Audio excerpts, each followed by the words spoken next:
नमस्कार, आप देख रहे हैं के न्यूज इंडिया और मैं हूं आपके साथ गरिमा वाजपेयी। खबर उत्तर प्रदेश की शुरुआत करेंगे खबरों के साथ, लेकिन उससे पहले एक नजर डालेंगे आज की सुर्खियों पर। विदेश दौरे से लौटने के बाद बेंगलुरु पहुंचे प्रधानमंत्री मोदी। इसरो जाकर वैज्ञानिकों से की मुलाकात, कहा मैंने सोच लिया था पहले वैज्ञानिकों का नमन करूंगा। पीएम मोदी ने इसरो चीफ एस सोमनाथ से की मुलाकात, चंद्रयान-3 की सफल लैंडिंग पर दी बधाई, कहा आपको आपके परिश्रम को सैल्यूट।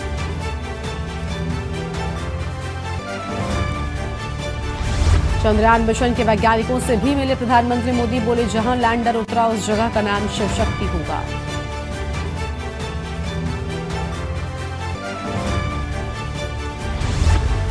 ज्ञानवापी के सर्वे में मिले धार्मिक चिन्हों को सुरक्षित करने की मांग, 28 अगस्त को सुनवाई, मां श्रृंगार गौरी मूलवाद की भी होगी सुनवाई। ब्रजभूषण के खिलाफ दिल्ली कोर्ट में सुनवाई आज, रेसलर शोषण मामले में होनी है सुनवाई, ब्रजभूषण पर लगे हैं यौन शोषण के आरोप।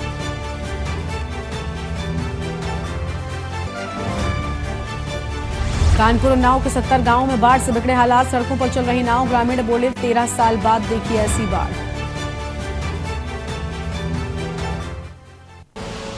आप देख रहे हैं के न्यूज, खबरों का सारथी।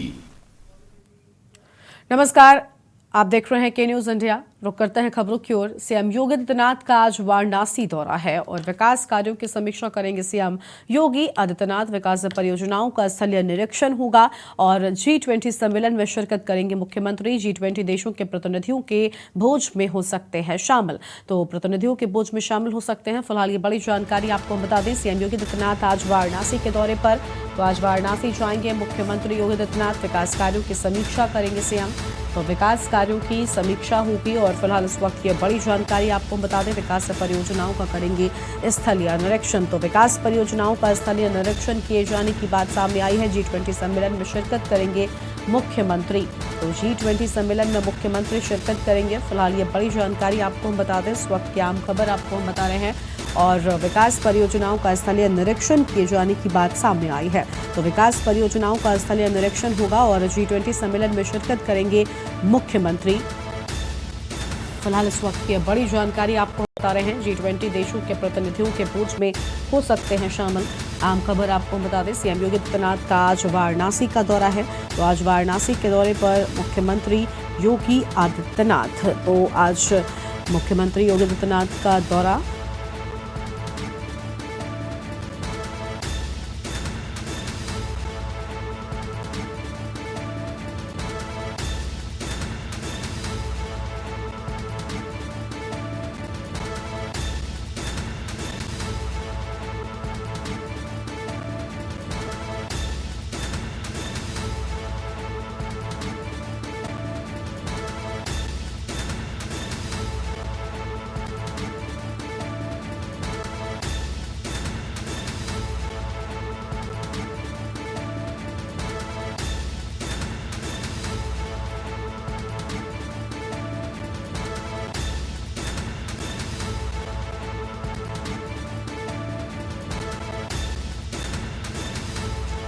तो विकास परियोजनाओं का स्थलीय निरीक्षण करेंगे। फिलहाल इस वक्त की बड़ी जानकारी आपको हम बता रहे हैं और इसी खबर पर अधिक जानकारी के लिए हमारे साथ हमारे संवाददाता विक्की जी जुड़ चुके हैं। विक्की, मुख्यमंत्री का दौरा है, विकास कार्यों की समीक्षा भी करेंगे मुख्यमंत्री, उनके आगमन से जुड़ी क्या पूरी जानकारी है आपके पास? बिल्कुल गरिमा, आपको बता दें वाराणसी में इस समय जो चौथी बैठक G20 की चल रही है, जिसको लेके सूबे के मुखिया योगी आदित्यनाथ आज देर शाम जो है वाराणसी पहुंच रहे हैं। आपको बता दें G20 जो है कल्चरल ग्रुप का जो एक बैठक चली है, जिसमें 4 प्रस्ताव पे बातचीत रखी गई थी, जिस पर मीटिंग की गई थी। और वहीं आपको बता दें 20 देश के 170 डेलीगेट जो है वाराणसी पहुंचे हैं। 9 अंतर्राष्ट्रीय देश के प्रतिनिधि भी यहाँ पहुंचे हैं, जो कल देर शाम जो है गंगा आरती उन्होंने देखा। डेलीगेट जो सारनाथ गए, वहाँ पे लाइट एंड साउंड उनको दिखाया गया और तमाम जो ऐसी चीजें, वही सांस्कृतिक उनके साथ जो है सांस्कृतिक केंद्रीय संस्कृति मंत्री जी किशन रेड्डी और राज्य मंत्री मीनाक्षी लेखी भी मौजूद रही। और इसी क्रम में आज जो है सूबे के मुखिया योगी आदित्यनाथ देर शाम वाराणसी पहुंच रहे हैं और G20 का आज समापन होने जा रहा है, जिसको लेकर सम्मिलित होंगे। उसमें कार्यक्रम में एक निजी होटल में ये डिनर रखा गया, डिनर है सदस्यों के साथ, जो 170 जो डेलीगेट्स उनके साथ डिनर करेंगे। और जो है यहाँ पे विकास कार्य योजना पर भी स्थलीय निरीक्षण करेंगे। जो कार्य चल रहे हैं उसका योगी आदित्यनाथ स्थलीय निरीक्षण करेंगे, कार्य को पढ़ेंगे, कितना कार्य आगे चल रहा है, कितना आगे बढ़ा है, क्या उसमें कमी है, इस सारी चीजों को परखा जाएगा। और जिसके बाद काशी विश्वनाथ और काल भैरव बाबा भी दर्शन करने जब भी योगी आदित्यनाथ वाराणसी आते हैं तो अक्सर जाते हैं, तो काशी विश्वनाथ मंदिर भी जा सकते हैं। तो इसको लेकर जो वाराणसी में निजी होटल में जो आज G20 का कार्यक्रम रखा गया है, तैयारी लगभग पूरी कर ली गई। सुबह 9 बजे से कार्यक्रम का शुरुआत हो चुकी है, जिसमें सांस्कृतिक मंत्री द्वारा प्रस्ताव जो पेश किए गए थे 4 मुद्दों पर, उसमें कहा गया है कि जो विवादित जो क्षेत्र है, जिसमें सांस्कृतिक जो क्षेत्र है जिसको जीर्णोद्धार किया जाए, उसके जो उस पर बात की जाए, उसको आगे बढ़ाया जाए। ऐसी जो सांस्कृतिक धरोहर है वाराणसी काशी की, भारत की कह ले, तो इसको लेकर चर्चाएं की गई है, जिसपे आज मुख्यमंत्री योगी भी सम्मिलित होने जा रहे हैं। और डेलीगेट्सों को जो है डिनर के दौरान काशी की जो रहन सहन है, यहाँ का जो खान पान है, इससे भी रूबरू कराएंगे। बिल्कुल, साफ तौर पर उनका ये दौरा है और बेहद अहम माना जा रहा है।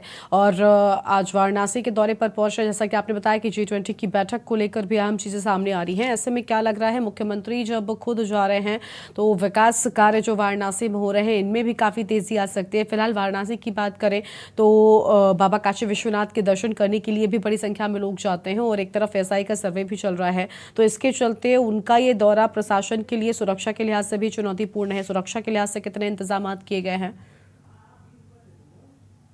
20 देश के 170 डेलीगेट्स आए, उनकी तमाम सुरक्षा के लिए कई रूट पे डाइवर्जन किया गया है।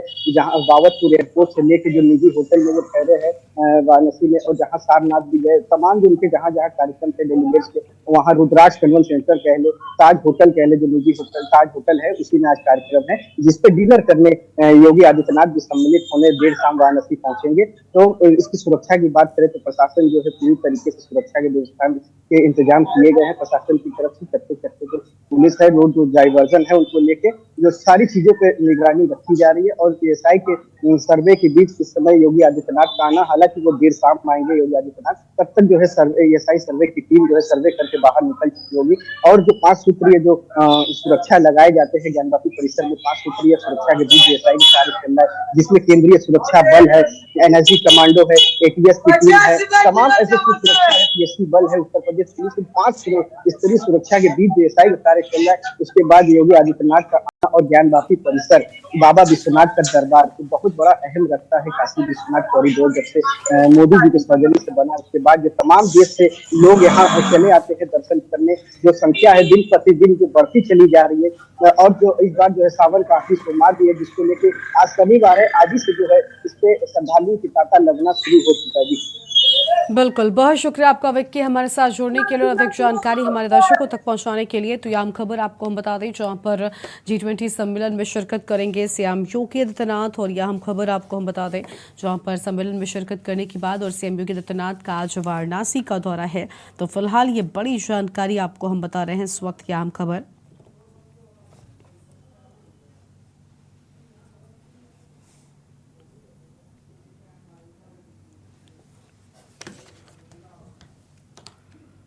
और आगे बढ़ते हैं खबरों की ओर। अगली खबर बुलंदशहर से आपको हम बताते हैं, जहां पर कुएं में उतरे 3 किसानों की मौत हो गई है। इंजन ठीक करने के लिए कुएं में तीनों किसान उतरे थे और सुबह कुएं में उतरे थे हंसराज, अनिल और कैलाश। तो हंसराज, अनिल और कैलाश उतरे थे। फिलहाल ये बड़ी जानकारी आपको हम बता रहे हैं और इस वक्त की आम जानकारी आपको हम बता दें।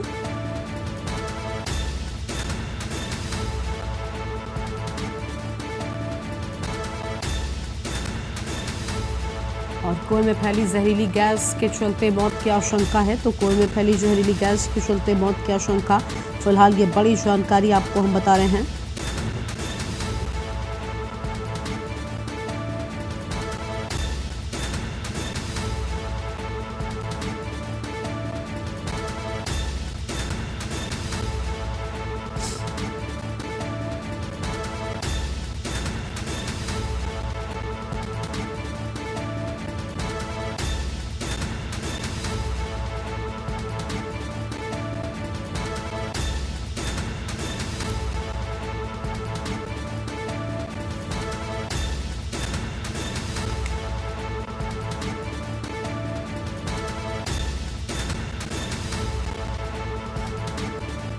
तो यहाँ हम खबर आपको हम बता दें, जहाँ पर सुबह कुएं में उतरे थे हंसराज, अनिल और कैलाश, और कुएं में फैली जहरीली गैस के चलते मौत की आशंका, बेहोश हो गए थे तीनों किसान। अस्पताल पहुंचने पर तीनों को मृत घोषित किया गया है।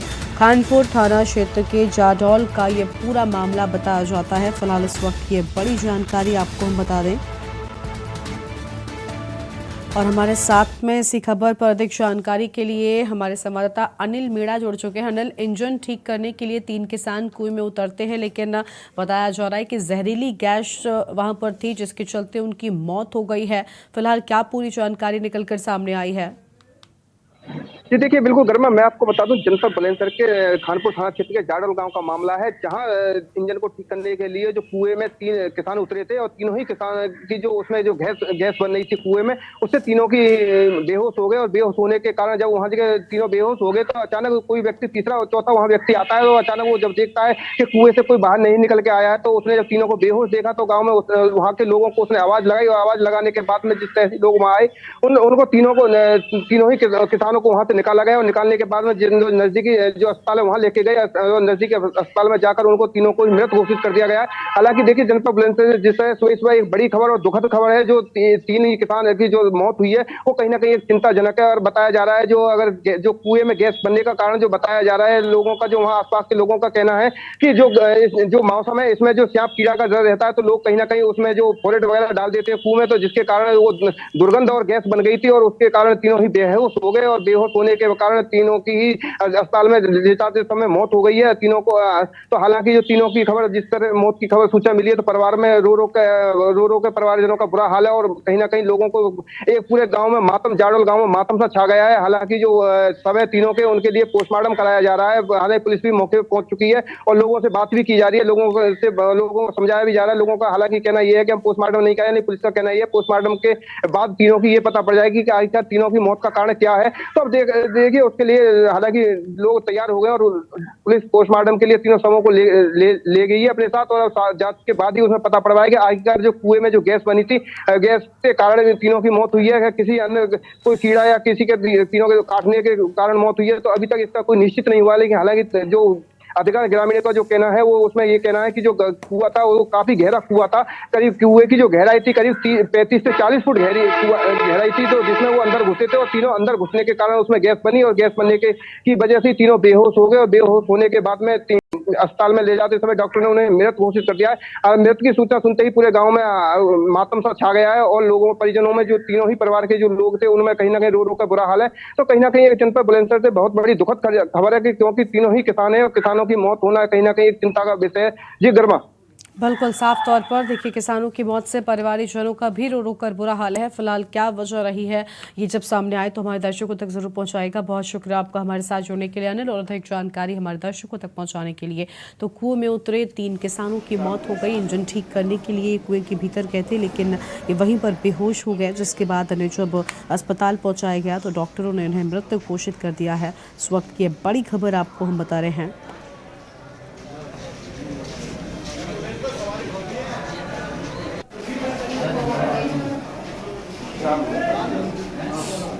तो यहाँ हम जानकारी आपको बता दें, जहां पर इंजन ठीक करने उतरे कुएं में उतरे 3 किसानों की जान चली गई है। और छोटे से ब्रेक के लिए यहाँ पर रुकते हैं, जहाँ लौटेंगे।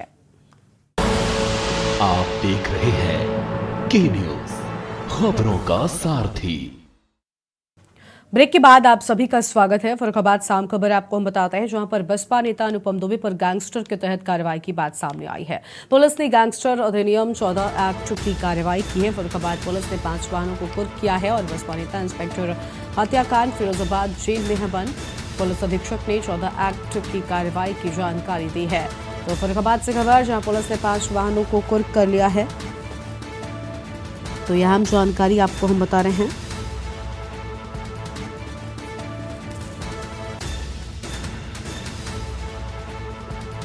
और कुर्क किए जाने की बात सामने आई है।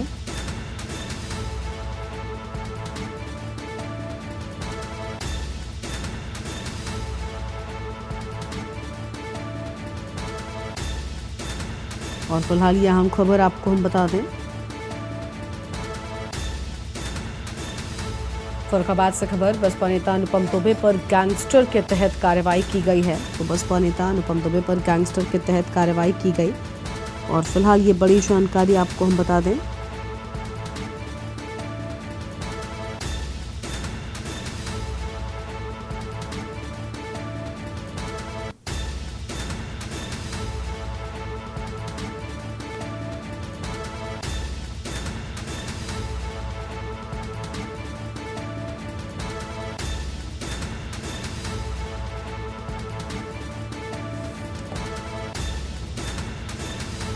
तो बसपा नेता इंस्पेक्टर हत्याकांड से जुड़ी अहम खबर आपको हम बता दें। पुलिस अधीक्षक ने 14 एक्ट की कार्रवाई की जानकारी दी है। तो पुलिस अधीक्षक की ओर से जानकारी दी गई है और ये बड़ी जानकारी आपको हम बता रहे हैं इस वक्त की अहम खबर।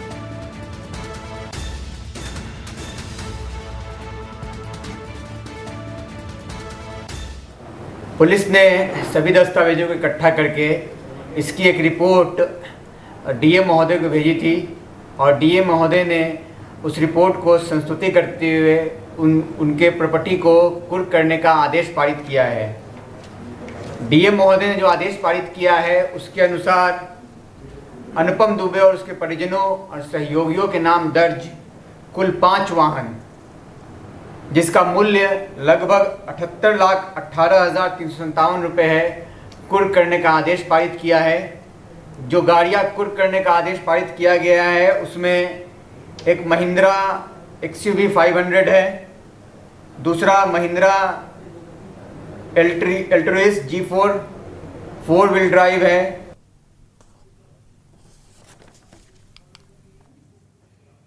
और आगे बढ़ते हैं खबरों की ओर। अगली खबर है रायबरेली से, जहां पर पूर्व मंत्री व सपा के राष्ट्रीय महासचिव स्वामी प्रसाद मौर्य आज रायबरेली में मंडल आयोग के चेयरमैन और बिहार के पूर्व मुख्यमंत्री बीपी मंडल के जन्मदिन पर आयोजित जातिगत जनगणना के कार्यक्रम में शामिल होने के लिए शहर के फिरोज गांधी ऑडिटोरियम पहुंचे। कार्यक्रम के बाद वो मीडिया से रूबरू हुए। उन्होंने भाजपा सरकार पर जमकर निशाना साधा और जूता कांड के आरोपी को भाजपाई बताया है। साथ ही सनातन धर्म पर हमला करने के सवाल पर कहा कि वो खुद सनातनी है और सनातन धर्म को महात्मा बुद्ध का धर्म बताया है। हिंदू राष्ट्र पर कहा कि भारत न कभी हिंदू राष्ट्र था और न कभी बनेगा।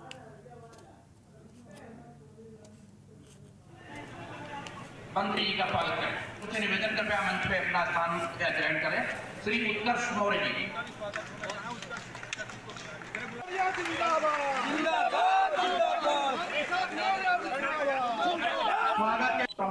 उस घटना को कारित करने वाला खुद अपने को भाजपा का बता दिया तो अब किसी के सर्टिफिकेट की आवश्यकता ही नहीं रहेगी। इसलिए कौन क्या बोलता है कौन नहीं बोलता है माने वो नहीं रखता। घटना कारित करने वाला अगर उसने इस बात को स्वीकार कर लिया कि हम भाजपा के कार्यकर्ता हैं, भाजपा से एडवोकेट भी हैं, तो इतना ही पर्याप्त है।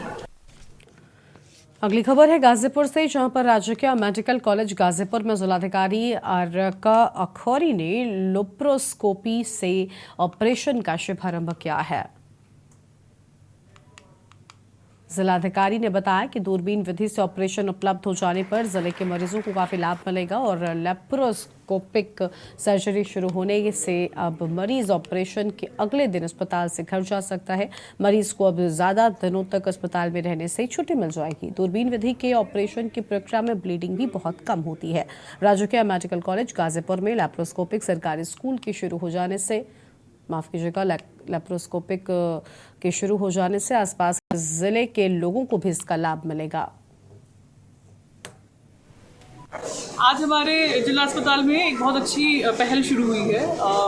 पहली लेप्रोस्कोपिक सर्जरी जो होती है जो दूरबीन से की जाती है उसका आज शुभारंभ किया गया है और उसी उपलक्ष्य में हम लोग यहाँ आए थे और हमने फर्स्ट हैंड देखा किस तरह से गॉल ब्लैडर रिमूवल की सर्जरी लेप्रोस्कोपिक पद्धति से हो रही है। आज जिला अस्पताल में जो पहले जिला अस्पताल था और आज इस वक्त मेडिकल कॉलेज का हॉस्पिटल है, इसमें आज पहली लेप्रोस्कोपिक सर्जरी जिसे आप दूरबीन की सर्जरी कहते हैं उसके माध्यम से आज एक गॉल ब्लैडर का ऑपरेशन किया जा रहा है। अभी चल ही रहा है ऑपरेशन और उस मशीन का शुभारंभ करने के लिए इनॉग्रेशन करने के लिए मैडम हॉस्पिटल आई थी। उन्होंने साथ ही साथ हॉस्पिटल का थोड़ा बहुत राउंड भी किया, यहाँ की साफ़ सफाई की व्यवस्था देखी, पानी की व्यवस्था देखी और उन्होंने कोई भी कमी नहीं पाई इसमें। 2024 का चुनाव लोकतंत्र व बाबा साहब भीमराव अम्बेडकर के संविधान को बचाने का चुनाव है। कांग्रेस प्रवक्ता पवन खेड़ा का बयान, जिसमें उन्होंने कहा था कि बीजेपी किसी और पार्टी पर परिवारवाद का आरोप लगा रही है। क्या वो तय कर सकते हैं कि जो परिवारवाद की पार्टी है उनके गठबंधन में शामिल नहीं है? के सवाल पर डिंपल यादव ने कहा कि सभी जानते हैं कि भाजपा में कितना बड़ा परिवारवाद है। मैं समझती हूँ कि परिवारवाद है ये खाली एक आंखों में पट्टी बांधने के समान है, क्योंकि हम सब की आइडेंटिटी को खत्म करना चाहती है भाजपा। वोट बटोरने की राजनीति करती है। मेरा अनुमान है कि 2024 का चुनाव है वो हमारे संविधान जो बाबा भीमराव अम्बेडकर जी ने दिया है उसको बचाने का ये चुनाव है। जहाँ तक 80% की राष्ट्रीय जिसने बात करी है, तो हम सभी चाहते हैं कि जो आखिरी पंक्ति में जो इंसान खड़ा है, जो हमारे देश के लोग खड़े हैं, उनको हक और सम्मान मिलना चाहिए। आने वाला जो चुनाव है वो लोकतंत्र को और बाबा राव साहब अम्बेडकर जी के संविधान को बचाने का चुनाव है। ये हमारे हक, सम्मान और अधिकार का चुनाव है। तो मैं बहुत ही ये रिकॉर्ड मत करिएगा। तो ये जो परिवारवाद वाला, तो सभी जानते हैं भाजपा में कितना बड़ा परिवारवाद है। उत्तर प्रदेश की खबरों में इतना ही। आप